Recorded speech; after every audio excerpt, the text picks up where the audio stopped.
de conmiseración, seríamos dignos de lástima, porque anunciamos a alguien que fue un profeta, anunció muchas cosas, pero sin embargo murió igual que el resto. Pero él no solo murió y no solo fue sepultado, sino él resucitó, hermanos. Y esa es la garantía de nuestra justificación. Ahí descansa, hermanos, el por qué podemos presentarnos con tanta confianza delante de Dios, porque nosotros creemos en esa vida perfecta de obediencia que Cristo vivió, de esa muerte sustitutiva que Él murió y esa resurrección de entre los muertos, hermanos, que garantiza, y creo que esa es la base de la garantía del apóstol Pablo en lo que nuestro hermano compartía en la reflexión, donde él dice que nada nos podrá separar del amor de Dios, que es en Cristo, porque hubo alguien que vivió una vida perfecta, alguien que murió en la cruz y resucitó en nuestro lugar. Esa es la garantía de todo creyente, hermanos, y le damos gracias al Señor por eso. Gracias al Señor por cada hermano o hermana que está presente hoy en día. Gracias al Señor también por tener este matrimonio presente con nosotros.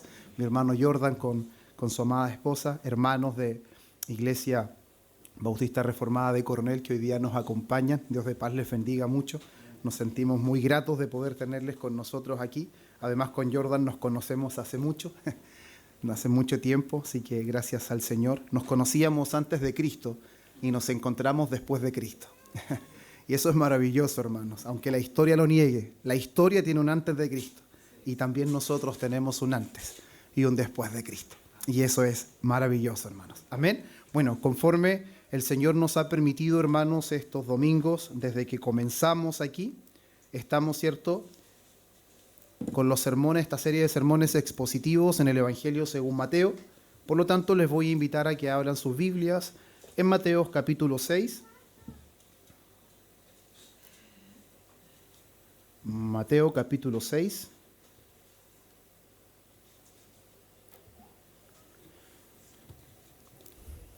Vamos a dar lectura del versículo 5 hasta el versículo 15.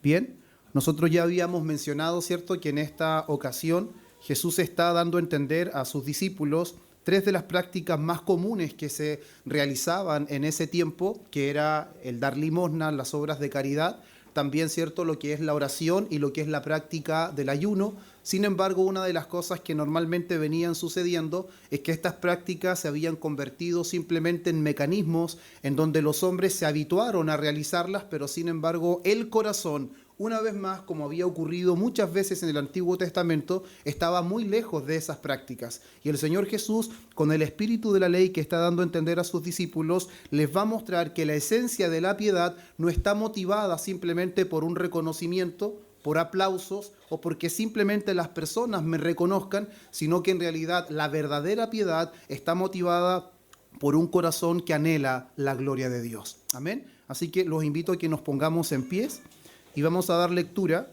del versículo 5 al versículo 15 en el nombre de nuestro Señor, y lleva un título Reina Valera y dice Jesús y la oración. Y cuando ores, no seas como los hipócritas, porque ellos aman el orar en pie en las sinagogas y en las esquinas de las calles, para ser visto de los hombres. De cierto os digo que ya tienen su recompensa. Mas tú, cuando ores, entra en tu aposento y cerrada la puerta, ora a tu Padre que está en secreto, y tu Padre que ve en lo secreto te recompensará en público. Llorando, no uses vanas repeticiones como los gentiles que piensan que por su palabrería serán oídos. No os hagáis pues semejantes a ellos, porque vuestro Padre sabe de qué cosas tenéis necesidad, antes que vosotros le pidáis. Vosotros pues oraréis así: Padre nuestro que estás en los cielos, santificado sea tu nombre. Venga tu reino, hágase tu voluntad, como en el cielo, así también en la tierra. El pan nuestro de cada día, dánoslo hoy, y perdónanos nuestras deudas, como también nosotros perdonamos a nuestros deudores. Y no nos metas en tentación, mas líbranos del mal, porque tuyo es el reino, y el poder y la gloria, por todos los siglos. Amén. Porque si perdonáis a los hombres sus ofensas, os perdonará también a vosotros vuestro Padre Celestial. Mas si no perdonáis a los hombres sus ofensas, tampoco vuestro Padre os perdonará vuestras ofensas. Vamos a orar. Padre, en el nombre de nuestro Señor Jesucristo, Una vez más, Señor, inclinamos nuestro corazón ante usted en dependencia de su Espíritu Santo. Dirígenos, Señor, en esta hora. Su palabra está en medio de nosotros, pero reconocemos nuestra incapacidad para poder comprender las maravillas de tu ley. Reconocemos, Dios mío, que necesitamos la asistencia de tu Espíritu Santo. Mi vida, Señor, para poder exponer este sermón a mis hermanos y mis hermanos, Señor, para que en realidad esta palabra, Señor, no solamente pueda ser parte de su entendimiento, sino sea parte de su corazón, sea parte de su vida, Señor. Enséñanos a vivir conforme a tu voluntad. Enséñanos, Señor, a andar conforme al reino de los cielos, honrándote y glorificándote en todo, que es la esencia de la verdadera piedad. Señor, rogamos tu presencia en medio de nosotros por tu palabra glorificada en nuestros corazones, en el nombre de Jesús. Amén y amén. Pueden tomar su asiento. Como bien les decía, hermanos, la oración en los tiempos de Jesús era considerada una práctica junto a dar limosnas y junto al ayuno, que era muy digna de aquellas personas consideradas justas o aquellas personas consideradas piadosas. Y la verdad es que los judíos llegaron a tomar tan en serio el tema de la oración de que habían implementado diferentes tipos de oraciones en cualquier tipo de evento. Por ejemplo, una de las cosas era orar antes y después de comer, o inclusive antes y después de ver la luna nueva, o la lluvia, o salir y entrar de la ciudad. Por lo tanto, la oración era una parte íntegra de la vida de los judíos. Sin embargo, hermanos míos, el problema es que la esencia de la oración era mostrar de alguna manera o evidenciar la dependencia que el ser humano tiene de Dios.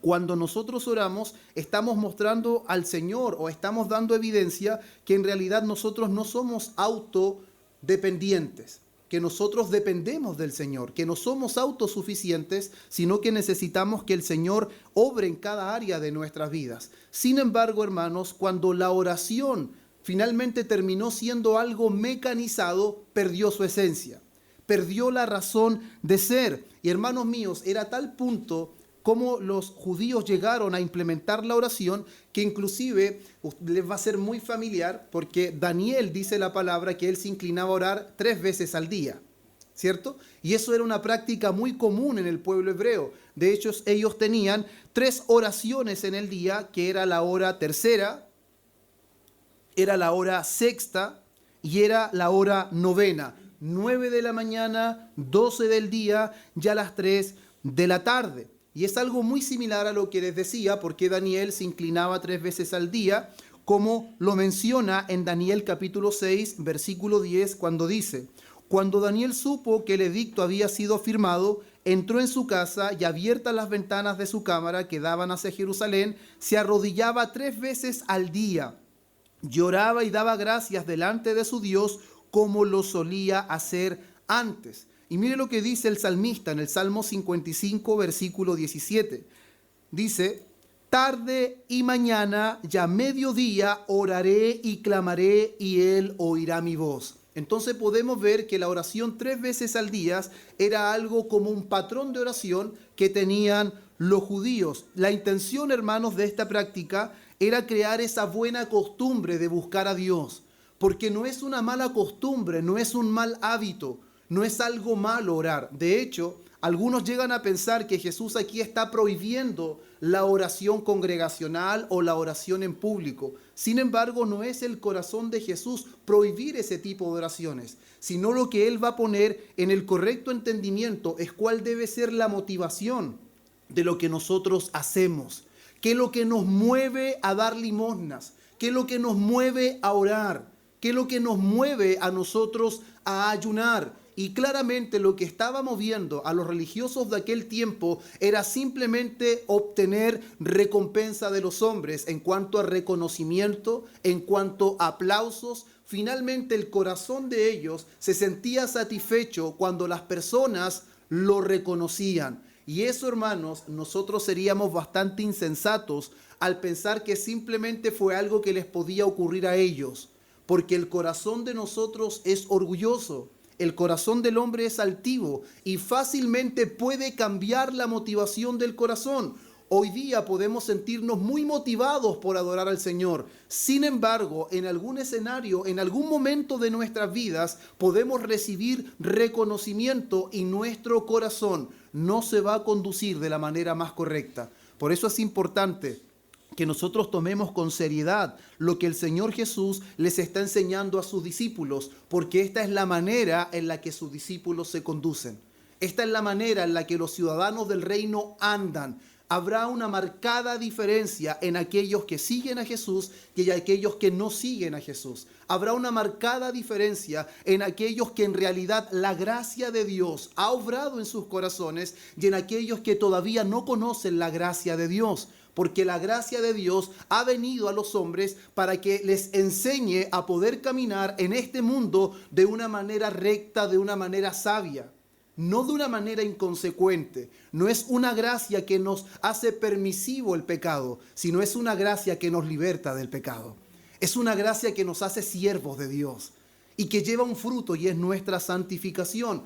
Por eso, una vez más, tengo que reafirmar que todo lo que Jesús habla en las bienaventuranzas no es algo que va a suceder de manera automática en los creyentes. No es que somos creyentes y automáticamente somos todo lo que menciona Jesús en las bienaventuranzas. Sin embargo, es una parte íntegra del camino de santificación del creyente.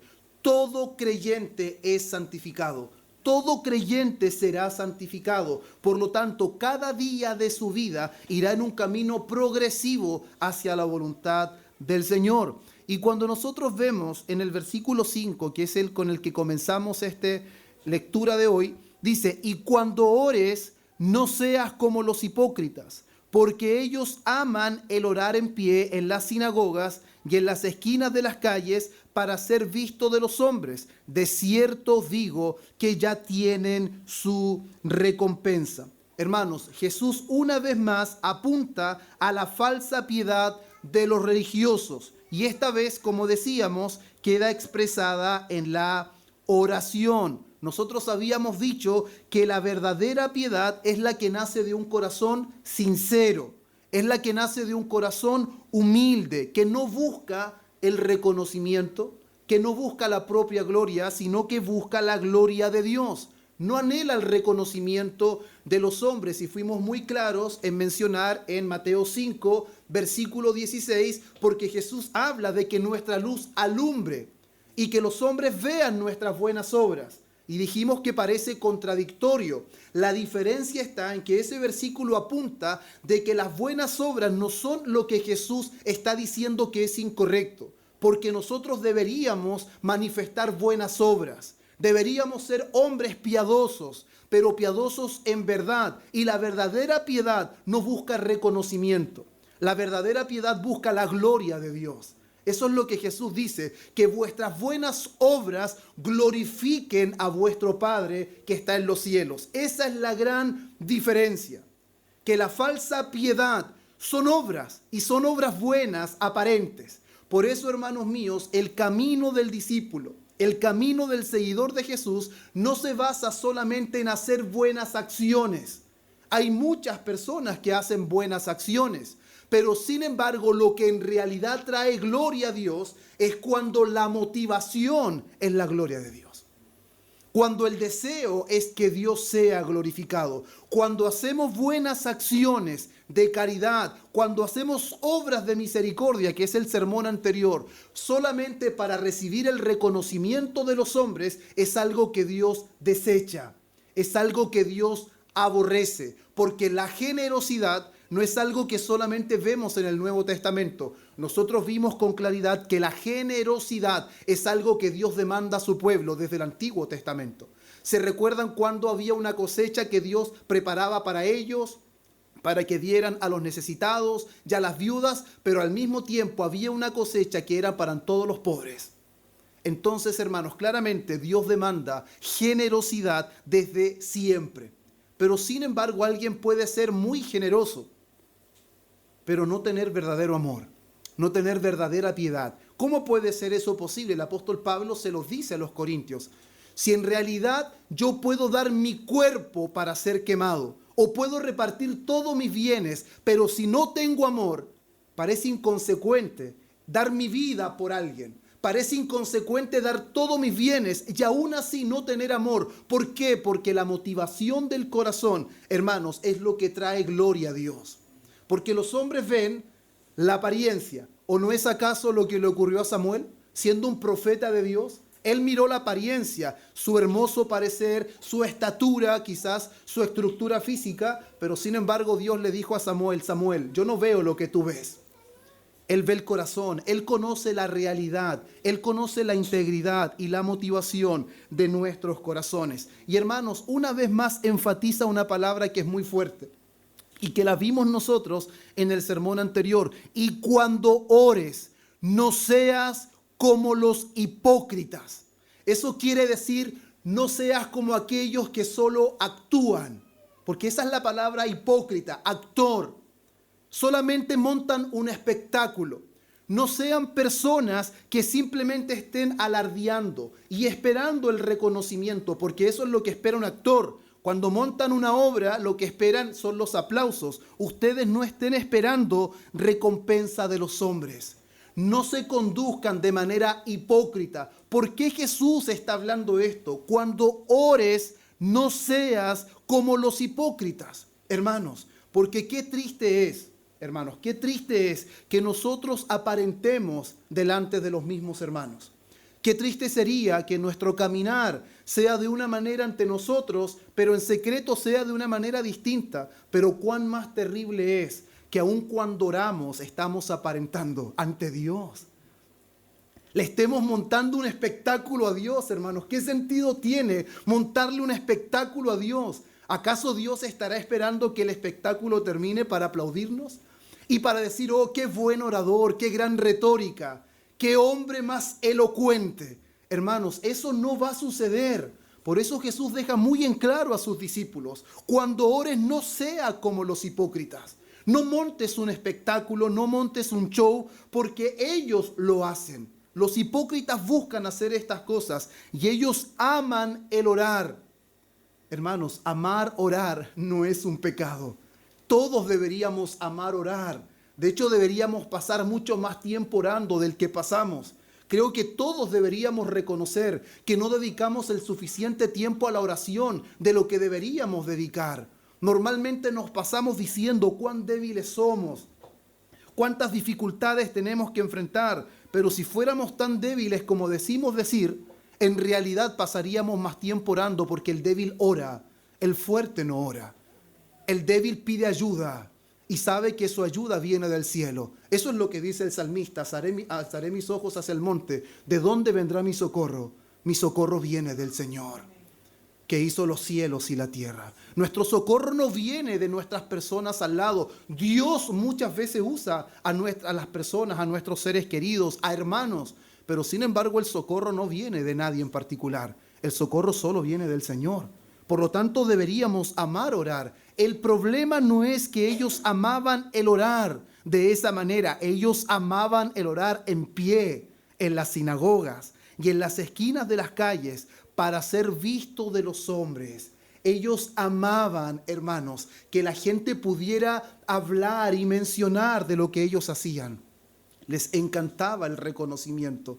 Yo personalmente me pregunto, hermanos, ¿por qué Jesús quizás no sintetizó, no habló de la limosna y de la oración y del ayuno más brevemente? ¿Por qué dio tanto detalle? ¿Por qué enfatizó tanto la hipocresía? ¿Por qué hizo un llamado tan enfático a no ser como ellos, a no actuar de esa manera, hermanos? ¿Saben por qué? Porque es una evidencia de donde la gracia ha operado. Donde la gracia opera puede haber verdadera humildad. Donde no hay gracia operando, jamás habrá humildad. Solamente la gracia de Dios en la vida de un pecador da paso a verdadera humildad.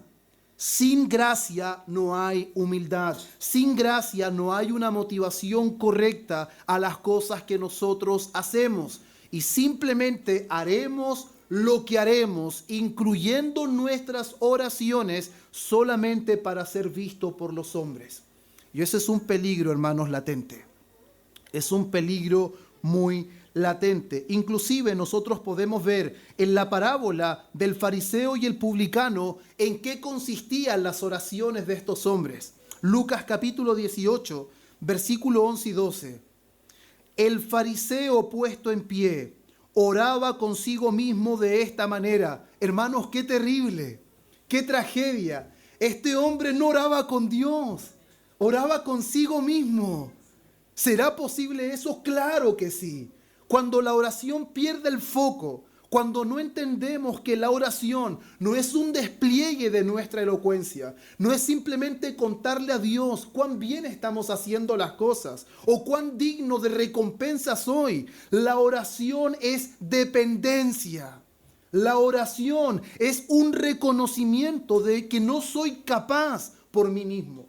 Pero cuando estas cosas cambian y en realidad me siento tan capaz de que lo único que espero es un momento adecuado para poder hacer un despliegue de mi oratoria y que ojalá Dios me escuche cuán bueno soy, hermano, se ha pervertido el verdadero sentido de la oración.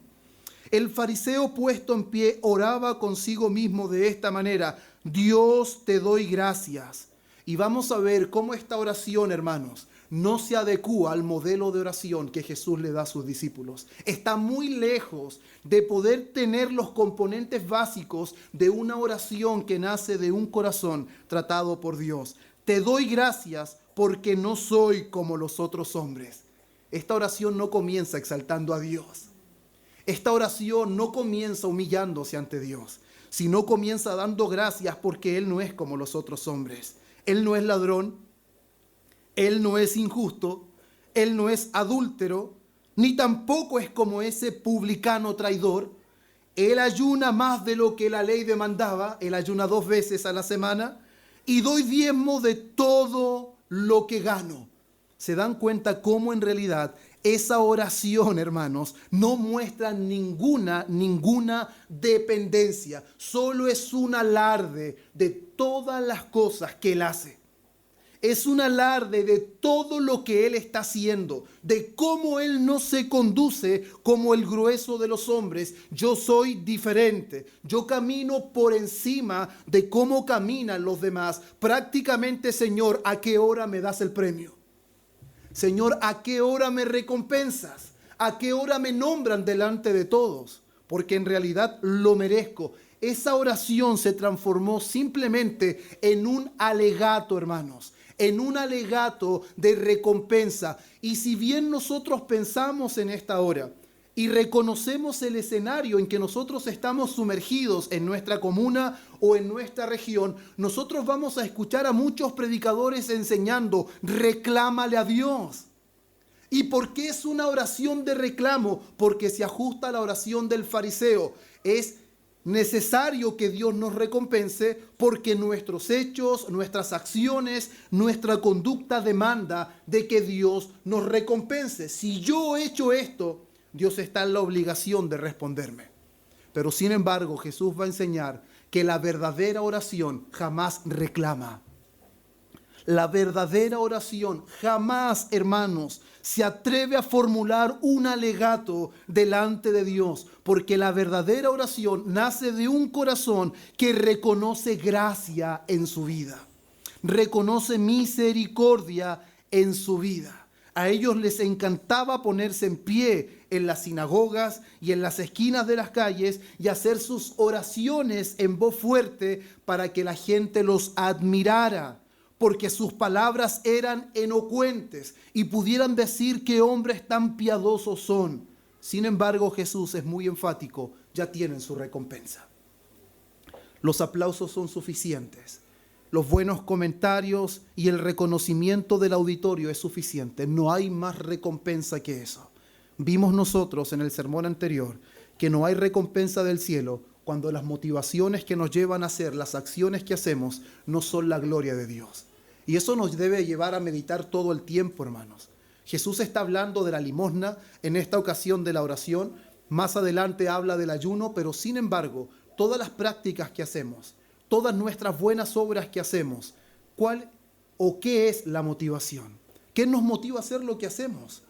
Eso es lo que Jesús está diferenciando entre los discípulos y entre el religioso. El religioso no busca la gloria de Dios. El discípulo busca la gloria de Dios. Ahora bien, versículo 6.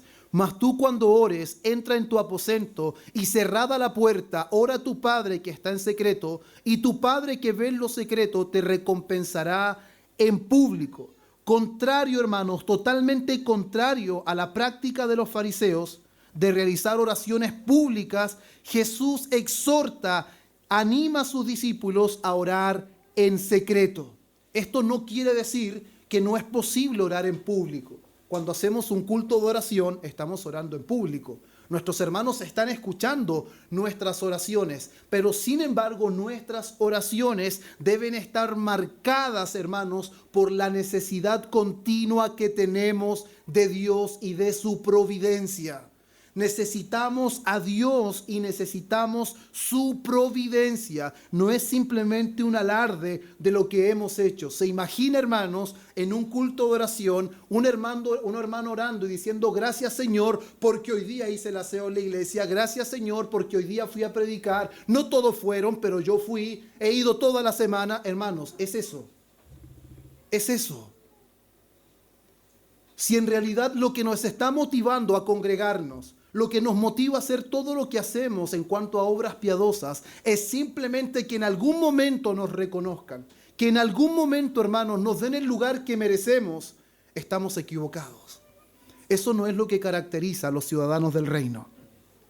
No es la motivación que nos debería a nosotros llevar a hacer lo que nosotros hacemos. Y en la Biblia, hermanos, nosotros encontramos ejemplos de cómo los gentiles solían hacer largas y vanas repeticiones con el fin de ganar la atención de sus dioses. Si nosotros hacemos memoria, cuando estaba el profeta Elías con los profetas de Baal, sucedió que ellos hacían oraciones extendidas, estuvieron por largo tiempo clamando a sus dioses. Primer libro de Reyes, capítulo 18, versículo 26.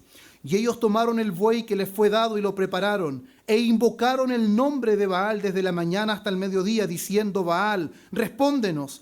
Pero no había voz ni quien respondiese. Entre tanto ellos andaban saltando cerca del altar que habían hecho. Y mire lo que dice Hechos en el Nuevo Testamento, 19, versículo 34. Pero cuando le conocieron que era judío, todos a una voz gritaron casi por 2 horas: grande es Diana de los Efesios. Por lo tanto, hermanos, las oraciones de los gentiles que eran idólatras normalmente eran largas, normalmente eran de vanas repeticiones con la intención de impresionar a los dioses, con la intención, hermanos, de poder llamar la atención de los dioses mediante la elocuencia de sus oraciones. Sin embargo, hermanos míos, Jesús enseña que esa es una práctica hipócrita y que nosotros no debemos caer en vanas repeticiones. ¿Por qué? Salmo capítulo 19, versículo 34 nos enseña que no es por lo largo de nuestra oración, no es por la elocuencia de nuestra oración, sino que dice: los sacrificios de Dios son el espíritu quebrantado. El corazón contrito y humillado no despreciarás tú, oh Dios. Hermanos, qué hermoso es cuando la palabra nos guía y nos enseña y pone nuestro corazón en el camino correcto, no en el camino de lo extendido de nuestras oraciones, no en el camino de la elocuencia, sino en el camino de un corazón contrito. Eso no era el deseo del corazón de los escribas y los fariseos, que son el objeto de enseñanza y de corrección en cuanto a lo que ellos venían enseñando. Qué fácil es decir desde aquí: Señor, hágase tu voluntad. Pero en realidad nuestro corazón deseará la voluntad de Dios. ¿Estaremos deseando ardientemente la voluntad del Señor? Para que eso, hermanos, sea una realidad en nosotros, nosotros debemos ser conocedores de la voluntad de Dios, para que anhelemos que se haga su voluntad. Efesios capítulo 4, versículo 17. Por tanto, no seáis insensatos, sino entendidos de cuál sea la voluntad del Señor. Y para que conozcamos en realidad la voluntad del Señor, necesitamos una completa transformación de nuestra mente. Hermanos míos, para conocer la voluntad del Señor, necesitamos la obra del Espíritu Santo obrando en nuestro entendimiento. Romanos 12, versículo 2. No os conforméis a este siglo, sino transformaos por medio de la renovación de vuestro entendimiento. ¿Para qué? Para que comprobéis cuál sea la buena voluntad de Dios, agradable y perfecta. Necesitamos entender la voluntad de Dios para que clamemos: Señor, hágase tu voluntad. Así como en los cielos, hágase también en la tierra. Hermanos, eso da evidencia de un corazón que no está en búsqueda de que se haga su voluntad. No está en búsqueda de reconocimiento. Cuando el rey gobierna, es el rey el que lleva el reconocimiento, no el pueblo. Es el soberano, hermanos, el que hace y deshace. Y el pueblo honra y reverencia al rey. Y nosotros, como súbditos de Cristo, deberíamos anhelar continuamente, y nuestras oraciones deberían estar gobernadas por un sincero deseo de reverenciar a Dios, de honrar a Dios, por un sincero deseo de que su nombre sea santificado, de que su reino se instaure en esta tierra, hermanos, y que en realidad se haga su voluntad. Las tres peticiones, hermanos, que nosotros hemos mencionado, lo que están en realidad mostrando en que su nombre sea santificado, que su reino se establezca con poder y gloria, y que se haga su voluntad en la tierra como así también en los cielos, está mostrando que en realidad es un corazón que no está motivado simplemente por autorreconocimiento. Es un corazón que está dispuesto a reconocer a Dios, que está dispuesto a honrar a Dios. Y seguimos avanzando. El pan nuestro de cada día, dánoslo hoy. Y perdona nuestras deudas, así como nosotros perdonamos a nuestros deudores. Hermanos, aquí hacemos un quiebre importante en este modelo de oración. Pasamos de pedir por intereses de Dios a los nuestros propios. Pasamos por pedir la gloria de Dios, la honra de Dios, por su reino, hermanos, que se haga su voluntad. Ahora pedir por nuestros propios intereses, de pedir por las cosas espirituales y eternas a las terrenales y que son necesarias para que nosotros podamos vivir. Esto, hermano, el pan nuestro de cada día, dánoslo hoy. Si hay algo que muestra, es la dependencia del ser humano, de que Dios provea todo lo que él necesita de manera diaria. Mire lo que dice el rey David en Salmos capítulo 37, versículo 25.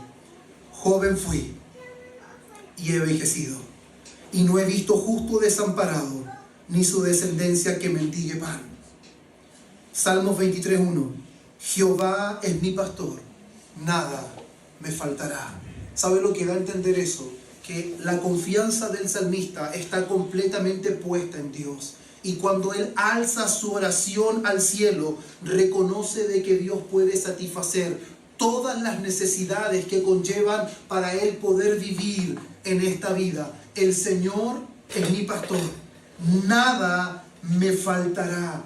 Fui joven y he envejecido, pero no he visto justo desamparado, ni descendencia que mendigue pan. Y al mismo tiempo, como esa oración conlleva, hermanos, la petición para suplir nuestras necesidades básicas diarias, al mismo tiempo hay un deseo real y sincero. Nuestras oraciones, hermanos, al igual que las oraciones de los fariseos y de los escribas, lamentablemente muchas veces carecen de confesión.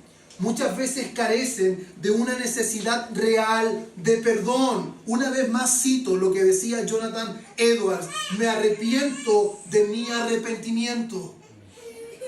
Hermanos, ¿entendemos lo que significa eso? Arrepentirnos de nuestro arrepentimiento. ¿Cuántas veces debemos arrepentirnos por la superficialidad de nuestro arrepentimiento? Y este modelo de oración muestra cómo una oración, hermanos, dirigida por un corazón que ha experimentado la gracia de Dios, debe contener confesión.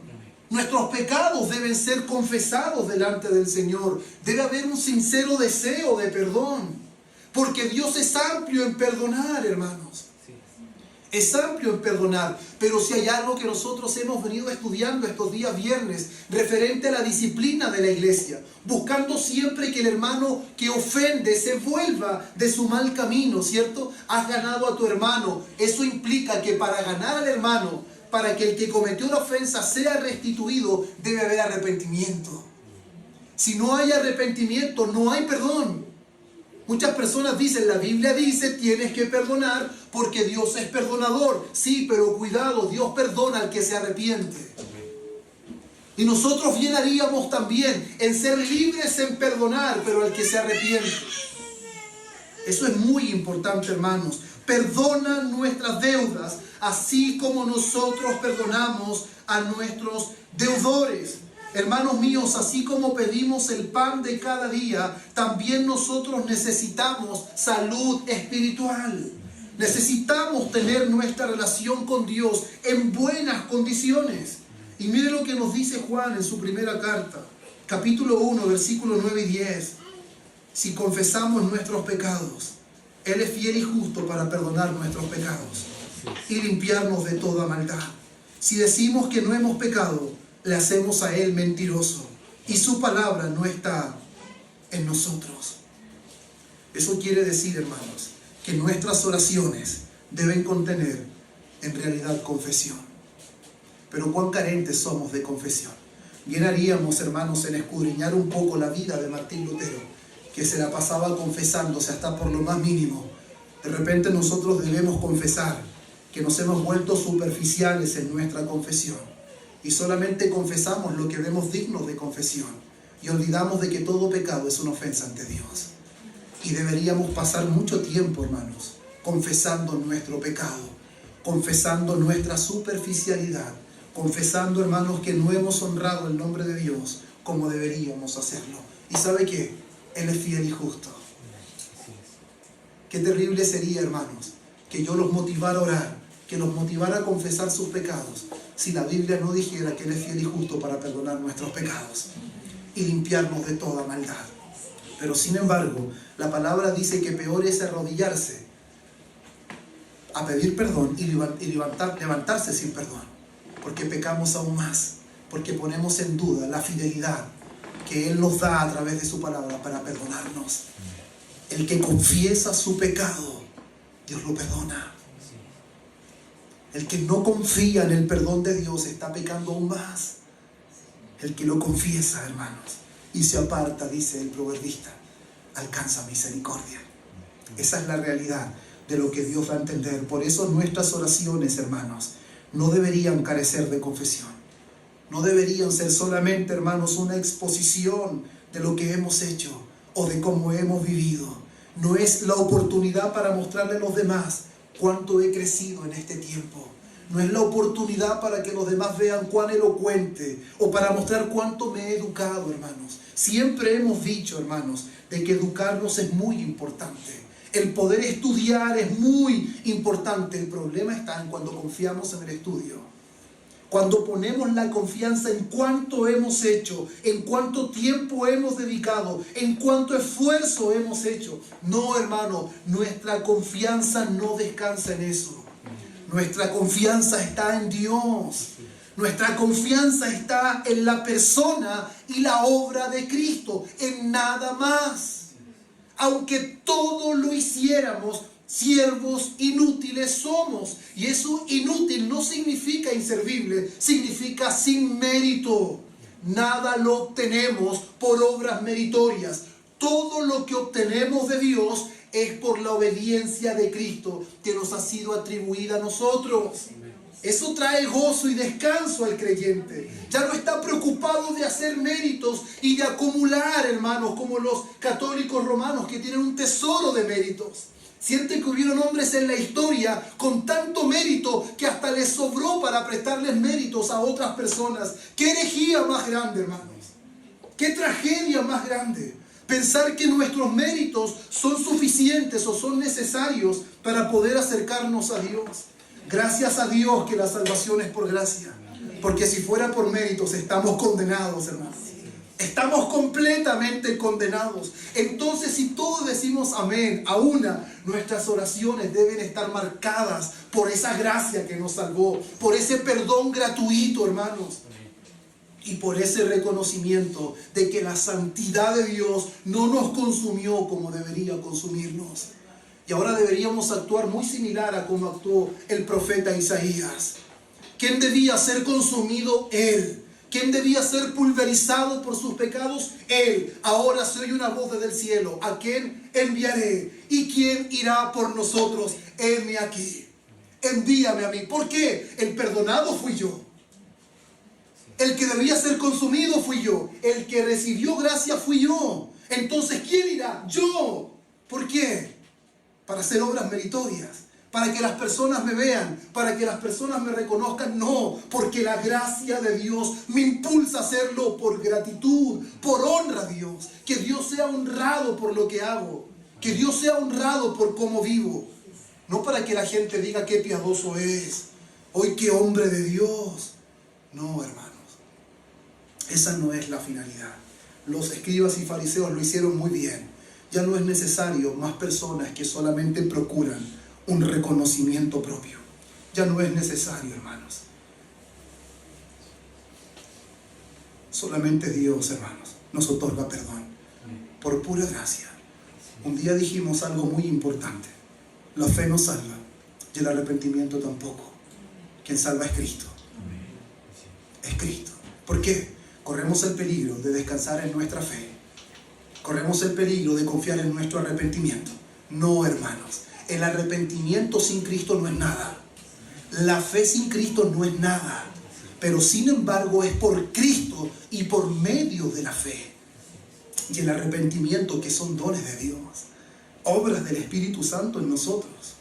Ningún pecador vendría ante Él arrepentido por la maldad de su corazón, a menos que aquel que es la luz del mundo alumbre su miseria, alumbre la oscuridad. Como esa palabra anterior que decía que una ciudad asentada en tiniebla vio gran luz. Nosotros cada uno somos esa gran ciudad, que estábamos asentados, completamente cómodos en tinieblas, pero sin embargo luz resplandeció. Y hay una particularidad que dice Juan en el capítulo 1: cuando la luz aparece, las tinieblas se disipan. Si Cristo es una realidad en nosotros, esta vida será una realidad en nosotros. Perfectamente jamás, hermanos, pero sinceramente sí. Un creyente es una persona que está en Cristo. Y como el apóstol Pablo dice en su segunda carta a los Corintios, capítulo 5, versículo 17, el que está en Cristo tiene una particularidad: nueva criatura es. Las cosas viejas pasaron, he aquí todas son hechas nuevas. Y normalmente acostumbramos a dejar el texto hasta ahí, pero sin embargo continúa y dice: todo esto proviene de Dios. Proviene de Dios. Entonces, si todo proviene de Dios, toda buena dádiva, todo don perfecto, proviene del Padre de las luces, aquel que es inmutable, porque Él no cambia, Él no muda, Él no es como nosotros. Qué terrible sería que Él cambiara según su estado de ánimo. Gracias a Dios que Él no es así. Y es por eso, hermanos, que no solamente pedimos que Él nos perdone, y también nosotros necesitamos la capacidad de perdonar a los que nos ofenden. ¿Por qué? Porque nosotros hemos recibido perdón. ¿Por qué perdono? Porque he sido perdonado. ¿Por qué doy gracia? Porque he recibido gracia. ¿Por qué puedo actuar de manera misericordiosa? Porque la misericordia de Dios es lo que en realidad ha obrado en mi vida. Me cuesta ser misericordioso. Me cuesta dar gracia. Hermanos, ausencia de gracia resultará en ausencia de gracia hacia los demás. Cuando la gracia de Dios es una realidad en nosotros, a pesar de nuestro pecado, gracia se desplegará de nuestra vida. Y eso quedará manifiesto en nuestra conducta, en nuestra piedad. No simplemente en acciones falsas, sino en el sincero deseo de que Dios sea glorificado. No nos metas en tentación. Dios nunca tienta a nadie, hermanos. La palabra griega puede significar dos cosas: o tentación o prueba. Normalmente cuando se refiere a Satanás es tentación. Cuando se refiere a Dios es prueba. Sin embargo, nosotros vemos claramente que Dios no tienta a nadie, hermanos. A nadie. Santiago capítulo 1, versículo 12 dice, bienaventurado el varón que soporta la tentación. Claramente hay intervención del maligno para poder desviarnos del camino, porque cuando haya resistido la prueba, Dios permite que seamos tentados, pero Él nos está probando y recibirá la corona de vida que Dios ha prometido a los que le aman. Hermanos, Dios está en medio nuestro, aún en los momentos más difíciles, en los momentos de prueba, y aún cuando Él permite que nosotros seamos tentados. Bien haríamos en reconocer que no podríamos resistir la tentación. No podríamos, hermanos. De repente, hermanos, de verdad deberíamos reconocer en nuestro corazón que la autosuficiencia muchas veces se apodera de nosotros. Llevo tanto tiempo caminando, conozco tanto las Escrituras, que cualquier tentación podría venir. Oh, hermanos, qué terrible sería pensar así. Aunque llevara 50 años, aunque conociera la Biblia completa, de memoria, necesitaría aún la asistencia de su Espíritu para mantenerme de pie en los momentos de dificultad, para mantenerme de pie cuando el enemigo ha decidido tentarme y Dios ha determinado permitirlo. Porque hay dos cosas: Satanás siempre quiere tentarnos, pero diferente es que Dios permita que eso suceda. Pero necesitamos, por eso Jesús le dijo, oren y velen para que no entren en tentación, porque el espíritu está dispuesto, pero nuestra carne es débil. Y el único que puede ayudarnos para que nuestra carne no haga lo que quiera es su espíritu. Para eso habla el apóstol Pablo y dice que el espíritu mora en nosotros, para que no hagamos lo que queramos. Porque normalmente somos atraídos por nuestra propia concupiscencia, hermanos. Por tanto, siempre debemos orar a Dios que nos dé la fuerza. ¿Se da cuenta cómo este modelo de oración destruye el modelo de oración de los religiosos?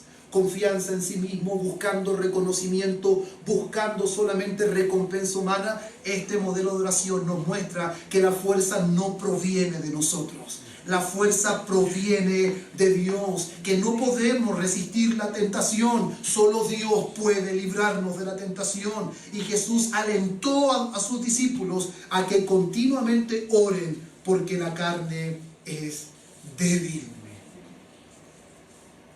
Mateo 26:41 está lo que le decía a sus discípulos. La oración, hermanos, es un elemento clave en la vida del creyente.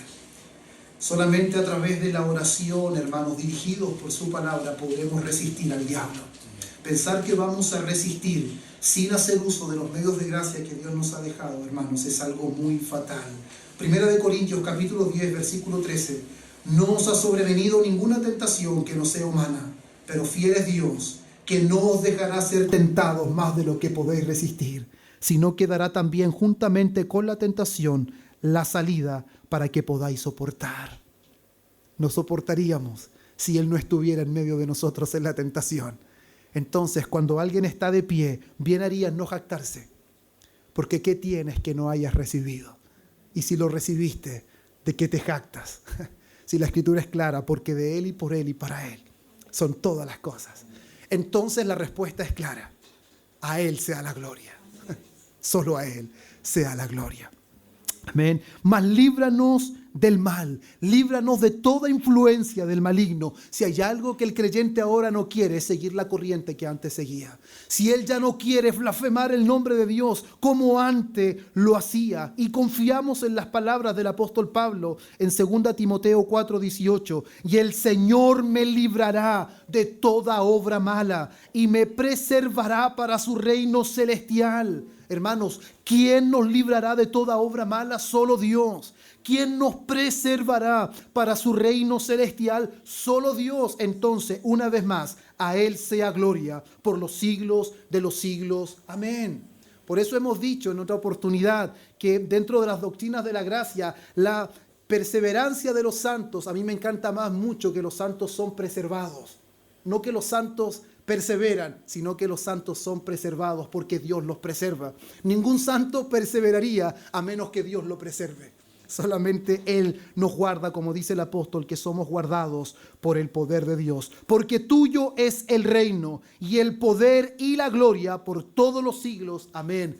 Esta parte de la Escritura, a pesar de que quizás hay muchos que les incomoda un poco esto, hermanos, no figura en todas las traducciones de la Biblia. De hecho, si alguien tiene la nueva versión internacional, esta parte no sale en las Escrituras porque se reconoce que en los textos más antiguos no figura esta parte de la Escritura.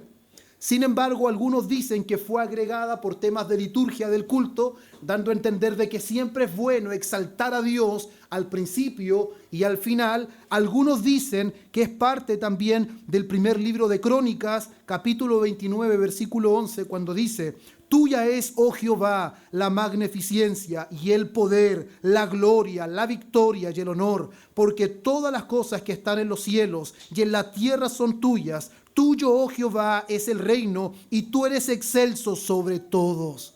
Muchos dicen que fue inspirado a base de este texto de Crónicas. De hecho, en Reina Valera también aparece ese texto al costado, dando a entender que fue inspirado por eso. Hermanos, pero sea como sea que se nos enseñe este texto, si algo nos muestra, hermanos, es que nuestras oraciones deben iniciar adorando y magnificando el nombre de Dios. Nuestras oraciones deben comenzar y deben terminar adorando y magnificando el nombre de Dios, hermanos, a diferencia de las oraciones de los religiosos de aquel tiempo que solo procuraban el reconocimiento, solo procuraban, hermanos, vanagloria. Sin embargo, la motivación del corazón del creyente es la gloria de Dios. Padre nuestro que estás en los cielos, santificado sea tu nombre. Todavía no aparecemos nosotros. Venga tu reino, sea hecha tu voluntad, como en el cielo, así también en la tierra. Recién el pan nuestro de cada día aparece.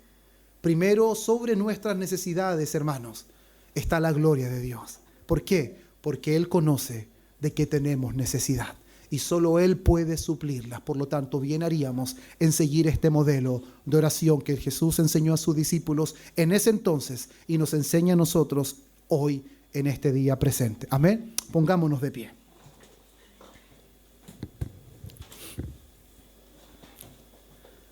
Padre eterno, cuánta gratitud hay en nuestro corazón por este tiempo que usted nos ha permitido de poder estar, Señor, siendo expuestos a tu palabra. ¿Cómo, Dios mío, no estaremos agradecidos, Señor, si bienaventurados somos por oír tu palabra? Pero queremos, Señor, experimentar el poder de tu palabra en nuestras vidas. Queremos experimentar ese poder guardador en medio de la tentación. Queremos experimentar ese poder que nos guarda del maligno. Queremos, Señor, experimentar ese poder que nos lleva a perdonar, así como hemos sido perdonados. Queremos experimentar ese poder, Señor, que nos lleva a que nuestro corazón se rinda en adoración ante ti. Que nuestro corazón anhele tu reino más que cualquier otra cosa, más que bienes temporales de esta vida, anhelar tu reino y que tu nombre sea santificado y que se haga tu voluntad, que prevalezca por sobre la nuestra. Reconocemos cuán complejo es. Reconocemos, Dios mío, cuán difícil es en nuestras vidas que prevalezca tu voluntad. Pero, Señor, confiamos, como está escrito en tu palabra, que a los que aman a Dios, todas las cosas les ayudan a bien. Esto es, a los que conforme a tu propósito han sido llamados. Gracias por ser tu pueblo, gracias por ser tus hijos y gracias por ser nuestro Dios. Arranca de nuestro corazón, mediante tu palabra, toda idea de recompensa en esta vida, toda idea, Señor, de reconocimiento, toda idea de aplauso. Antes bien, enséñanos a entrar, Señor, a nuestra habitación, cerrar nuestra puerta y lo que nuestro Padre, que todo lo ve en secreto, Él se encargará de traer recompensa, Señor. Gracias por tu palabra y ahora que esto sea una realidad en nuestra vida, porque te lo pedimos en el nombre de Jesús. Amén.